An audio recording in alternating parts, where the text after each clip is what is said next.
Lotus reality and agro farming వారు premium farm land projects మన పొలం ఫేజ్ 1, 2 మరియు 3 కంప్లీట్ చేసుకొని మన పొలం phase 4 Wasar village at Narayana Khed లో ఆగస్టు 15 ఇండిపెండెన్స్ డే రోజు గ్రాండ్ లాంచ్ చేయడం జరుగుతోంది.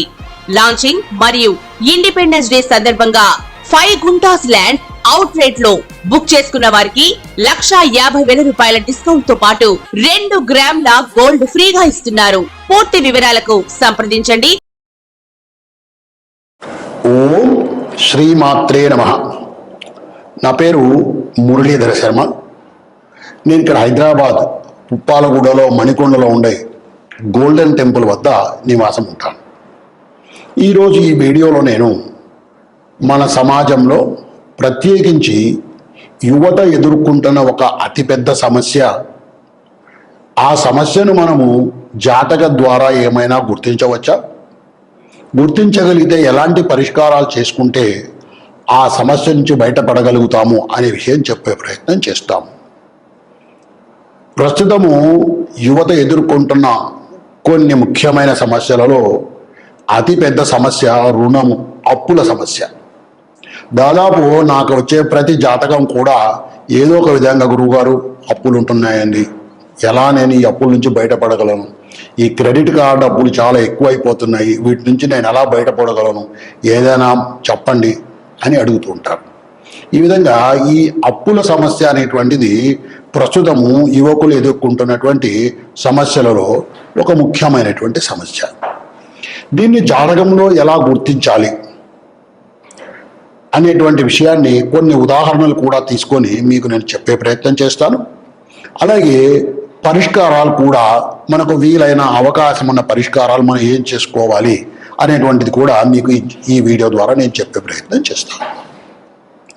నేను గతంలో కూడా అనేక వీడియోల్లో చెప్పాను, మనకి ఏదైనా ఒక సమస్య, ఏదైనా ఒక ఫలితాన్ని మనం జాతకం ద్వారా తెలుసుకోవాలి అన్నప్పుడు ముఖ్యంగా ఆ సమస్య లేదా ఆ ఫలితానికి సంబంధించిన గ్రహాలు ఏమిటి, అలాగే ఏ ఏ భావాలు వాటిని ప్రతిబింబిస్తాయి, లేక ఏ భావాల ద్వారా ఆ సమస్య గురించి మనం తెలుసుకోగలుగుతాము, అలాగే ఆ గ్రహాలు ఉచ్చ స్థితిలో ఉన్నాయా, నీచ స్థితిలో ఉన్నాయా, తర్వాత ఏ గ్రహాలు దాన్ని చూస్తున్నాయి, ఇలా ఒక ముఖ్యమైనటువంటి 4-5 అంశాలు. అంటే గ్రహాలు, గ్రహాల యొక్క కారకత్వాలు, అలాగే రాసులు అంటే భావాలు, రాసులు కాదు భావాలు, ఏ భావాలు మనకు ఆ సమస్యను ప్రతిబింబిస్తాయి లేదా తెలియజేస్తాయి, ఇలాంటి విషయాలు ముందుగా మనం తెలుసుకోవాలి.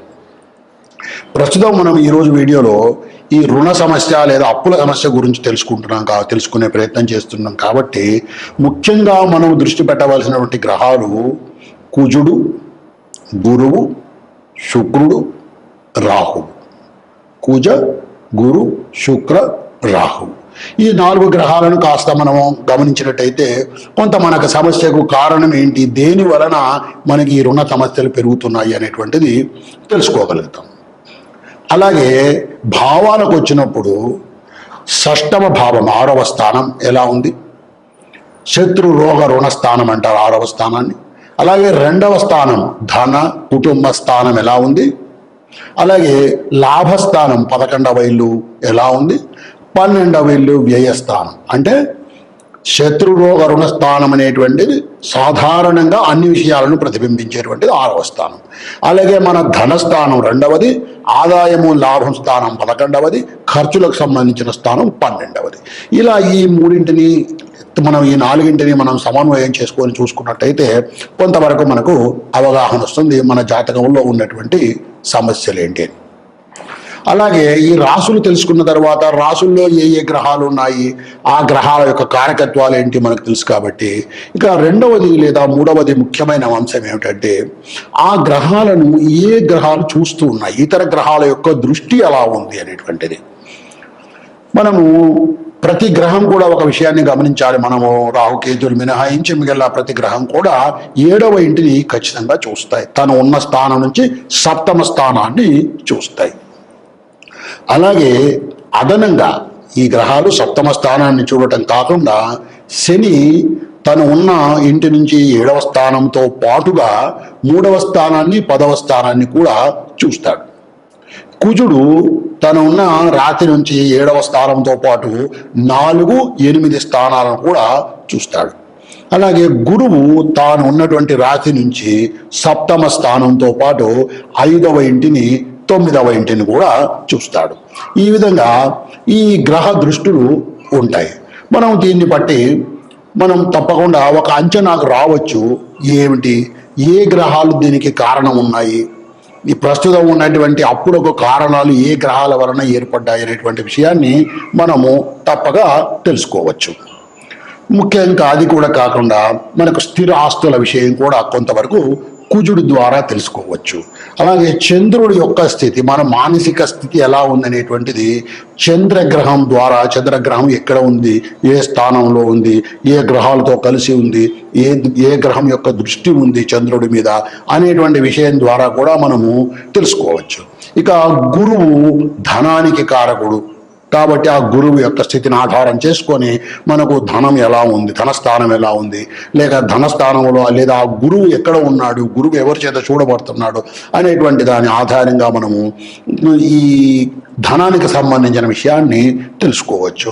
ఇంకా శుక్రుడు భాగ్యకారకుడు, సంపద, విలాసాలు, అలాగే పిత్రార్జితమైనటువంటి ఆస్తి భాగ్యం ఎలా వస్తుంది అనేటువంటి దానిని ఈ శుక్రగ్రహం ద్వారా మనము తెలుసుకోవచ్చు. ఈ విధంగా ఈ గ్రహాల యొక్క మనము కాంబినేషన్ ద్వారా, అంటే గ్రహాలు ఏ గ్రహాలు మనకు సంబంధించినటువంటి ఈ అప్పులు, రుణాలని ప్రభావితం చేస్తాయి, అలాగే ఏ భావాలు ప్రభావితం చేస్తాయి, ఏ గ్రహాలు ఎక్కడ ఉన్నప్పుడు ఎలాంటి ప్రభావితం చేస్తాయి అనేటువంటి విషయాన్ని మనం స్థూలంగా జ్ఞాపకం పెట్టుకోవాలి మన జాతకాన్ని మనం పరిశీలించేటప్పుడు. ఇవే ముఖ్యంగా మనం జాతకాల్లో అర్థం చేసుకోగలిగితే తప్పకుండా మనకున్నటువంటి రుణ సమస్యకు కారణం ఏంటి, ఏ గ్రహం వలన మన మీద ఇలాంటి ప్రభావం ఉంది అనేటువంటిది మనము సులభంగా తెలుసుకోగలుగుతాం. ఇప్పుడు మనము ఒక మిథున లగ్నంలో జన్మించినటువంటి జాతకుడి యొక్క గ్రహస్థితిని పరిశీలించి ఆ జాతకుడు ఎటువంటి ఆర్థిక సమస్యలను ఎదుర్కొంటాడు, లేదా ఆర్థికంగా ఎలా బలంగా ఉంటాడా అనేటువంటి విషయాన్ని మనము తెలుసుకునే ప్రయత్నం చేద్దాం. ముందుగా నేను గ్రహస్థితి వివరిస్తాను. ఈ జాతకుడు మిథున లగ్నంలో జన్మించాడు. కర్కాటక లగ్నంలో కుజ, శుక్రుడు ఈ 2 గ్రహాలు కర్కాటకంలో ఉన్నాయి. 2వ ఇంట ధనస్థానంలో కుజుడు, శుక్రుడు ఉన్నాడు. 3వ ఇంట రవి, చంద్రులు కలిసి ఉన్నారు. రవి స్వక్షేత్రంలో సింహరాశిలో 3వ ఇంట ఉన్నాడు. రవితో పాటుగా చంద్రుడు కూడా ఉన్నాడు. కన్యా రాశిలో బుధ, రాహువులు ఉన్నారు.